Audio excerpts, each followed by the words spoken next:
সালাম দিতেন।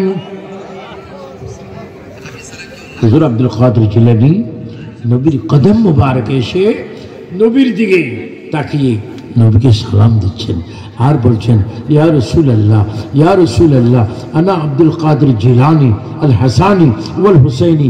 ইয়া রাসূলুল্লাহ, আমি আপনাকে বাগদাদ শরীফ থেকে নামাজের মুসল্লা থেকে সালাম দিতাম, আপনি সালামের জবাব দিতেন।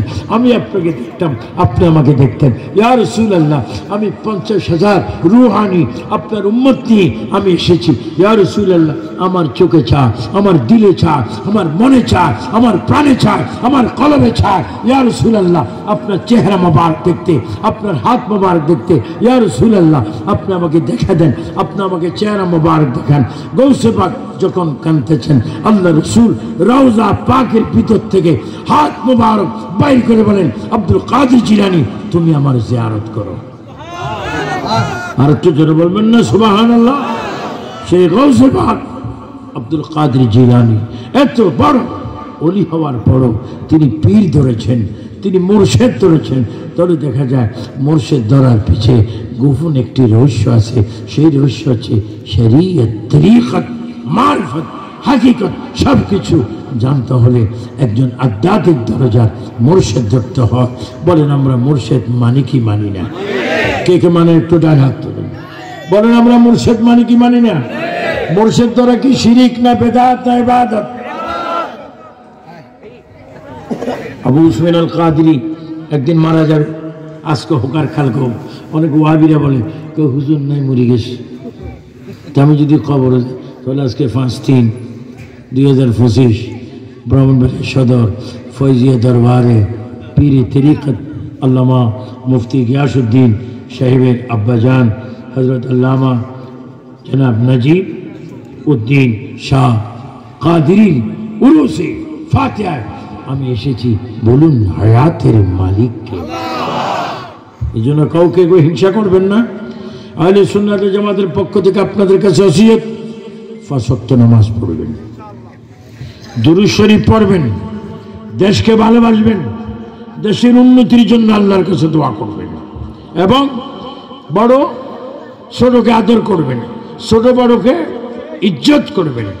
এবং আজকে আমি বক্তব্য কিন্তু আরো দিতাম, আমাকে কিন্তু আমার বাবা গিয়াসউদ্দিন তাই এখনও বলেনি যে বাবা আপনার টাইম 10 মিনিট বা 1 ঘন্টা বা 100 ঘন্টা কিছু বলেনি, কিন্তু আমার আকলের দ্বারা বলছে। এখন কটা বাজে? ও 12টা 3। ও তোর ফার্স্ট এখন 6 তারিখ। কয় তারিখ? আমরা মাহফিলে এসেছি কয় তারিখ? এখন আমরা কয় তারিখ? 1 গুলিয়ে 2 শিকার। আমরা এখন 2 দিন পেয়ে গেলাম। উচ্চস্বরে বলো মারহাবা। আরো কিছু বক্তা আছে না? একটু একটু তো বলবে, মিলাদ হবে, মুনাজাত হবে। আবু সুফিয়ান খান আবিদ আল কাদরি ইনশাআল্লাহ ওয়াদা দিচ্ছি, যদি আমি বেঁচে থাকি, যদি আজরাইল না আসে, অসুস্থ যদি না হই, মৃত্যু পর্যন্ত যতদিন আল্লাহ ক্ষমতা দেয় ততদিন ফাইজিয়া দরবারে আসার ওয়াদা দিচ্ছি। আল্লাহ পাক এই দরবারকে কবুল করুক, এই দরবারকে কবুল করুক। যারা যুবক যুবক ছেলেরা তোমাদেরকে কবুল করুক, যারা মুরব্বী তাদেরকে কবুল করুক, যারা দুনিয়ার থেকে গিয়েছেন তাদেরকে কবুল করুক, যারা দুনিয়া আসতেছেন তাদেরকে কবুল করুক। বিশেষ করে কিছুক্ষণ আগে একটা ছেলে কুয়েত যাবে, নাম কি? রাসেল, তার জন্য দোয়া করবেন। এবং বিশেষ করে এই ব্রাহ্মণবাড়িয়া আখাউড়া একটা দরবার আছে, ওই আব্দুর রহিম না, ওই যে কথা কইল আব্দুর রহিম আমেরিকায় থাকে, ওই দুজনের লগে তো কথা বলে না।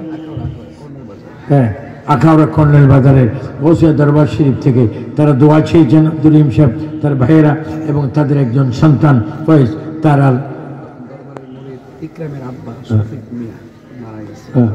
দরবারের মুরিদ শফিক মিয়া ইকরাম আব্বা মারা গিয়েছেন।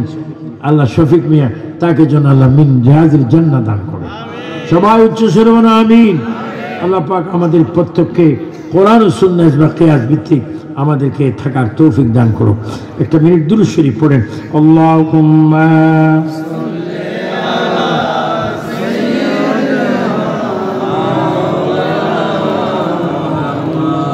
ওয়া আলা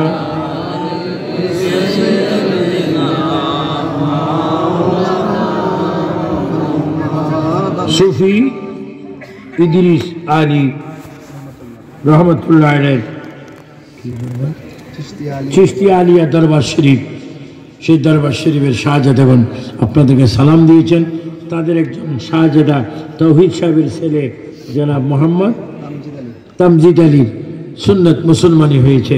আল্লাহ পাক তাকে যেন কবুল করে, সবাই উচ্চস্বরে বলুন আমিন। আপনাদের অনেকের মা বাপ ইন্তেকাল করেছেন, আল্লাহ তাদেরকে জান্নাত নসিব করো। যাদের ছেলেরা বিদেশ থাকে তাদেরকে হেফাজত করো। প্রত্যেকটি মানুষকে আল্লাহ ফাইজিয়া দরবার রুহানি ফয়েজ দান করো। সবাইকে ধন্যবাদ মোবারকবাদ জানিয়ে, সবাইকে পাঁচ ওয়াক্ত নামাজের পড়ার আহ্বান জানিয়ে, আহলে সুন্নাত জামাত বাংলাদেশের যত পীর রয়েছেন, যত পীরের দরবার রয়েছে, তাদের হায়াত লম্বা কামনা করে সকল মাজারের ফয়েজ হাসিল করার নিয়ত রেখে আবু সুফিয়ান খান আবিদি আল কাদরি আমার বক্তব্য এখানে ইতি করলাম। আসসালামু আলাইকুম ওয়া রাহমাতুল্লাহি ওয়া বারাকাতুহু।